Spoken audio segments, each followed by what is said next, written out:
कैसे हैं आप लोग। तो आज अपन बात करेंगे एक ऐसे सिस्टम की जो कि तुम्हारी बॉडी के लिए बहुत इम्पोर्टेंट है, मतलब ट्रांसपोर्टेशन सिस्टम की।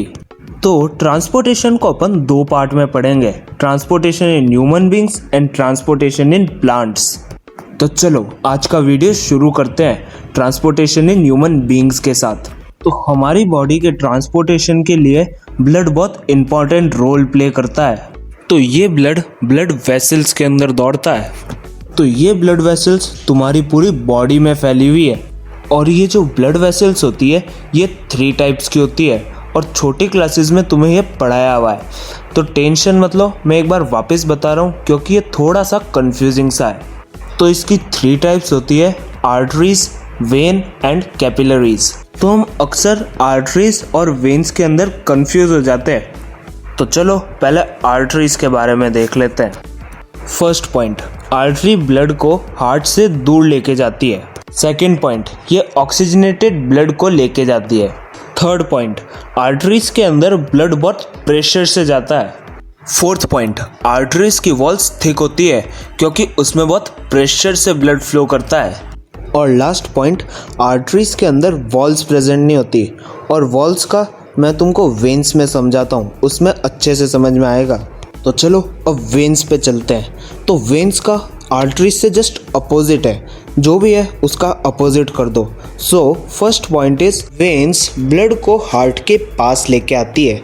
Second point, veins deoxygenated blood contain करती है। थर्ड पॉइंट, वेन्स के अंदर ब्लड इतनी तेजी से फ्लो नहीं करता। फोर्थ पॉइंट, वेन्स की वॉल्स थिन होती है। और लास्ट फिफ्थ पॉइंट, उसके अंदर वॉल्स प्रेजेंट होते हैं। तो अब इस वॉल्व का क्या लफड़ा है, ये सिर्फ वेन्स में ही क्यों प्रेजेंट होती है?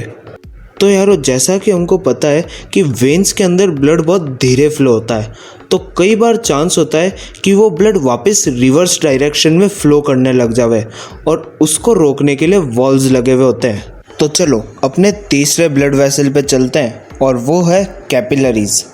तो कैपिलरीज लेन देन का काम करती है, मतलब आर्टरीज से ब्लड लेना और वेन्स को जाके दे देना। तो चलो आगे बढ़ते हैं। और आगे बढ़ने से पहले मैं तुम्हें एक बात याद दिला दूं, जो ब्लड होता है उसके अंदर 3 चीज़ें प्रेजेंट होती है, red blood cell, white blood cell और ब्लड प्लेटलेट्स। तो रेड ब्लड सेल के अंदर हेमोग्लोबिन होता है और ये हेमोग्लोबिन बॉडी के अंदर ऑक्सीजन के ट्रांसपोर्टेशन में हेल्प करता है। यूँ तो रेड ब्लड सेल के बहुत सारे काम हैं, पर अपनी किताब में बस यही दे रखा है। तो चलो आगे चलते हैं वाइट ब्लड सेल्स के ऊपर। तो वाइट ब्लड सेल सिक्योरिटी का काम करते हैं, मतलब तुम्हारी बॉडी में जितने भी वायरसेस आ रहे हैं ये उनसे लड़ते हैं और तुम्हारी बॉडी को उनसे प्रोटेक्ट करते हैं। फिर आते हैं ब्लड प्लेटलेट्स। तो ये तुम्हारी ब्लड क्लोटिंग का काम करते हैं, मतलब जब भी तुम्हारे कहीं कट लग जाए या ब्लीडिंग स्टार्ट हो जाए तो ये फटाफट से अपनी एक कोटिंग जमा देते हैं, जिससे खून का नुकसान कम होता है।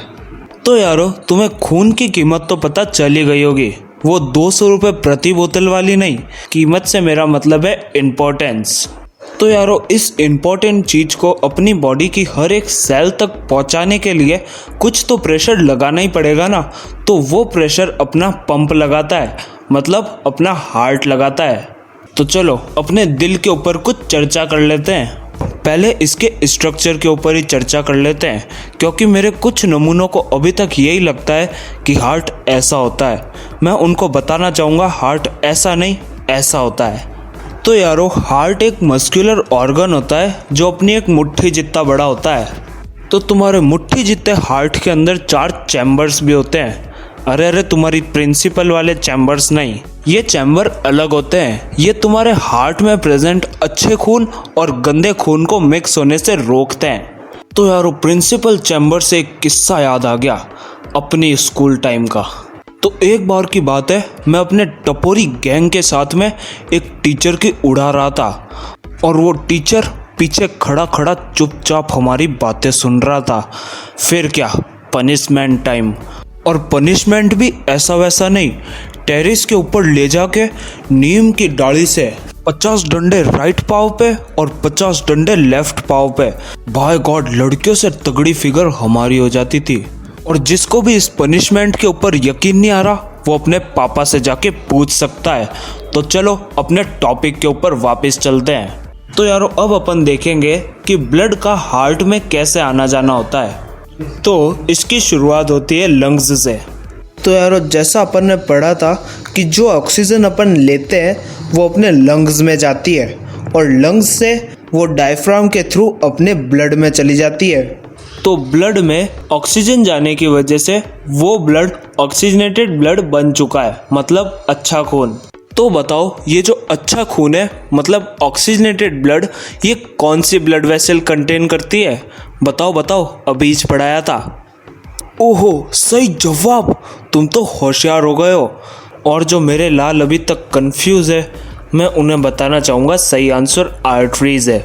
लेकिन अपनी बॉडी के अंदर एक ऐसी वेन होती है जो ऑक्सीजनेटेड ब्लड कंटेन करती है और उसको हम पुल्मोनरी वेन्स कहते हैं। फिर पुल्मोनरी वेन ऑक्सीजनेटेड ब्लड को हार्ट में लेके जाती है। तो मैंने तुमको हार्ट के 4 चैम्बर्स के बारे में बताया था, अब उनके नाम भी याद कर लो। Left auricle left ventricle, right auricle right ventricle. तो ऑरिकल्स ऊपर रहते हैं और वेंट्रिकल्स नीचे रहते हैं। और वो बंदे जो कमेंट सेक्शन पढ़ने जा रहे हैं कि उनके तो ऑरिकल गिवन ही नहीं है, तो उन्हें बताना चाहूँगा कि ऑरिकल और एट्रियम एक ही बात है। तो सबसे पहले पुल्मोनरी वेन ऑक्सीजनेटेड ब्लड को लेफ्ट ऑरिकल में डालती है और फिर लेफ्ट ऑरिकल से ब्लड जाता है लेफ्ट वेंट्रिकल में। और इनके भी बीच में वॉल्स प्रेजेंट होते हैं, वही वॉल्स जो वेन्स में प्रेजेंट थे, और इनका भी वही काम होता है। और हाँ, एक बात याद रखना, राइट वेंट्रिकल और लेफ्ट वेंट्रिकल की वॉल्स थिक होती है क्योंकि उनको ब्लड को पंप करना पड़ता है। फिर ये ऑक्सीजनेटेड ब्लड ऑर्टा से होके पूरी बॉडी की एक एक सेल में जाता है और फिर वहाँ पे वो सेल को ऑक्सीजन देके सेल की कार्बन डाइऑक्साइड ले लेता है और ऐसे ही अपना ऑक्सीजनेटेड ब्लड डीऑक्सीजनेटेड ब्लड में कन्वर्ट हो जाता है।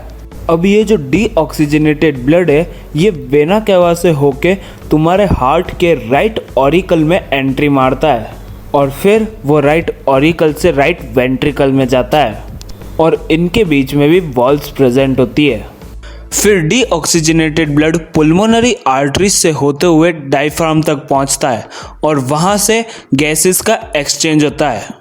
ब्लड से कार्बन डाइऑक्साइड निकल जाती है और ब्लड में वापस ऑक्सीजन भर जाती है और ये ऑक्सीजनेटेड ब्लड वापस हार्ट में जाता है और फिर ये साइकिल ऐसे ही चलती जाती है।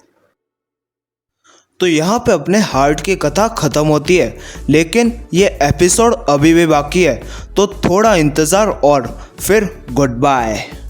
तो यारो जैसा कि मैंने तुम्हें बताया था कि अपने हार्ट में 4 चैम्बर्स इसलिए होते हैं क्योंकि ये ऑक्सीजनेटेड और डीऑक्सीजनेटेड ब्लड को सेपरेट रखते हैं। तो इस सेपरेशन से होता क्या है कि अपन को ज़्यादा से ज़्यादा ऑक्सीजन मिलती है और अपन को ज़्यादा ऑक्सीजन इसलिए चाहिए क्योंकि अपन ज़्यादा एनर्जी यूज़ में लेते हैं। तो यारो कुछ एनिमल्स जैसे एम्फीबियंस और रेप्टाइल्स हो गए, इनके हार्ट में सिर्फ 3 चैम्बर्स ही होते हैं क्योंकि इनको इतनी एनर्जी की रिक्वायरमेंट नहीं होती। तो इनके हार्ट में ऑक्सीजनेटेड ब्लड और डीऑक्सीजनेटेड ब्लड थोड़ा बहुत मिक्स हो जाता है, तो इनको ऑक्सीजन की रिक्वायरमेंट इतनी नहीं होती, इसलिए ये थोड़ा बहुत मिक्सचर चलता है।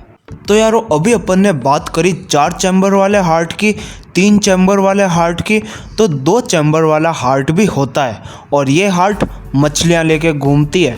और इसी के साथ अपना ये टॉपिक भी ख़त्म होता है।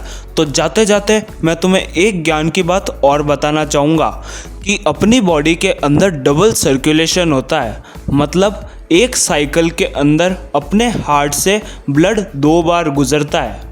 तो यारो ट्रांसपोर्टेशन इन ह्यूमन बींग्स के अंदर अपना लास्ट टॉपिक लिम्स रह गया और वो मैं अपने अगले एपिसोड में कवर करूँगा क्योंकि इतनी देर से बोल बोल के मेरा गला सूख चुका है। खैर तुम्हें क्या फ़र्क पड़ता है, तुम्हें तो बस अपने कान में ईयरफोन ठूसना है और मेरी वीडियो एंजॉय करनी है। तो चलो अगले एपिसोड में मिलते हैं, बाय।